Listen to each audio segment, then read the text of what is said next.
স্কিনের প্রায় সব সমস্যার পেছনেই একটা বড় ট্রিগারিং ফ্যাক্টর আছে, আর সেটা হচ্ছে চিনি, বিশেষ করে রিফাইন্ড সুগার।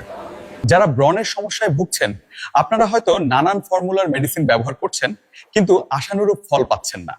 আমি আপনাদের বলবো, চিনি ও সুগারযুক্ত খাবার একেবারে পরিহার করুন। দেখবেন আগের থেকে অনেক বেটার রেজাল্ট পাবেন। গুরুত্বপূর্ণ কথা, ব্রণের উপর কখনো হাত দিবেন না, কারণ এতে কালো দাগ পড়ে যায়, আর এই দাগ দূর করা অনেক কঠিন। স্কিনের সমস্যা দূর করতে অযথা কোনো রকমের কসমেটিক্স ব্যবহার করবেন না। পর্যাপ্ত পরিমাণে পানি পান করুন, স্ট্রেস ফ্রি থাকার চেষ্টা করুন, রাতে দেরি না করে একেবারে আর্লি ঘুমিয়ে যান, প্রতিদিন প্রচুর ফলমূল ও শাকসবজি খান।